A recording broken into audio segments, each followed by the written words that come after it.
This patient that I'm going to talk about presented with quite a long list of vision skill concerns. A few of them were functional vision skill concerns and quite a lot of them perceptual or cognitive vision skill concerns. So some of those things were headaches and sore eyes that she frequently had at school. She had quite a lot of difficulties when reading. She was skipping words, missing words, used her finger a lot to keep her place as she was reading. She definitely preferred reading books with larger print and had a lot of trouble reading music and following notes as she was reading music too. Her spelling performance was below her potential and she was significantly distracted in class. She also suffered from significant motion sickness, which was an interesting symptom. She fell over quite a lot, and there was also some reversal of letters and numbers. So the functional vision assessment showed us that there were some problems with her focusing and also with her eye teaming. And then we did a perceptual vision skills assessment. And the main things that showed up for this patient were that she had problems with directionality, which refers to her reversing her letters and numbers, and also problems with short-term recall of digits and words, so that refers to her spelling being below her potential. So what we did was prescribe her glasses to wear full-time and 16 weeks of vision training. For me, vision therapy was a lot of fun. It was really interesting watching the different games and the different ways of improving the vision.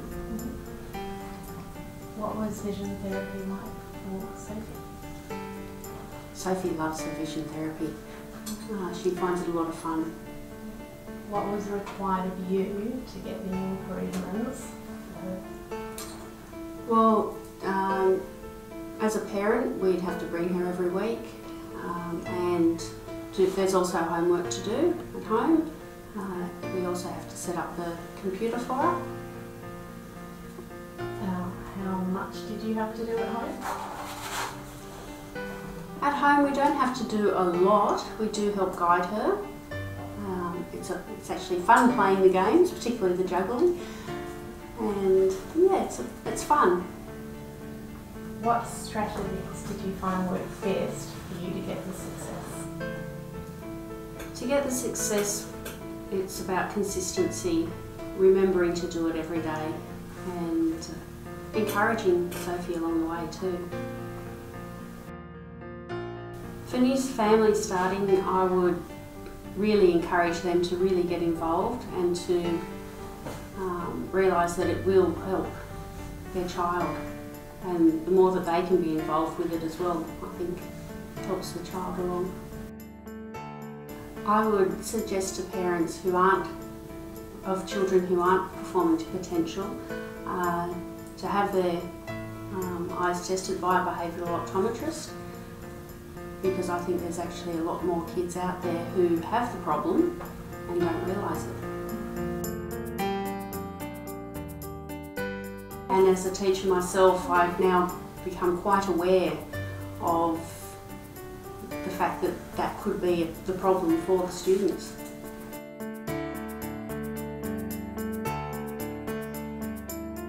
We have a really happy little girl now. She loves reading. She's been now reading at her age and beyond. She's finally realised that no, she doesn't have to read the baby books over and over again.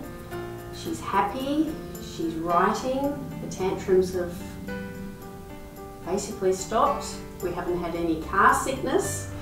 And she's very happy and positive, and her schoolwork has improved dramatically. And I believe she's developed quite a sense of humour. She has developed quite a sense of humour. Her wit has become very quick. There's been some sort of connection happen, and it's wonderful. I think the most important change for me is seeing that Sophie's now happy and positive. I think it's also that she's working at what she needs, where she can, at her potential. When I was doing writing in particular, my eyes were hurting quite a bit. With my handwriting, I was having to, it was quite hard. And how did that make you feel? A bit sad because most of my class was really good at it. So compared A bit left out. Compared to your classmates, could you keep up with them, do you think? Not really, but I could keep up with them in a little. Did you like school? A little. Problem was that I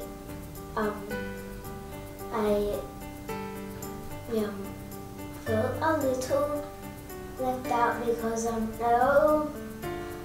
were all doing stuff that I couldn't do, that particularly with the writing. What was that like for you at home? It was a bit frustrating, not only for us but also for Sophie, because we knew that she had the potential to do more, and she wasn't getting anywhere. So we had a few tantrums regularly, and when she was having the headaches as well, it was, she was unhappy. What was that like for Sophie, generally? Well, generally for Sophie, it caused frustrations, and she'd get upset and have tantrums. When we came here, it was quite different to what I thought.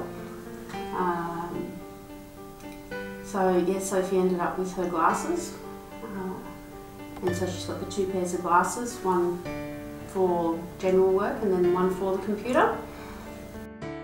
How did you feel when you heard the extent of the problems that we identified? I was quite amazed, really, at the extent of the problems. I knew there would be some, but I didn't realise there were quite so many that she had. How did that make you feel? I felt relieved in a way, because I knew that it wasn't just our imagination, that there was something wrong. What were the main vision skill problems identified for your child, if you can remember? The main vision skill problems were eye teaming. So Sophie's started weekly vision therapy, and she's also doing a computer program, the HTS, which she loves. And we do the work at home. She's got her glasses, and they're making a very big difference. Her teacher has also noticed a very big difference. She's a lot more focused in class, and she's completing a lot more of her work. How does that make you feel? It makes me feel very happy. She just got her latest school report and I cried. The change in just the few months has been quite dramatic. What's different for you now that you've completed vision training? Now I can focus a lot better, and I complete more work. How does that make you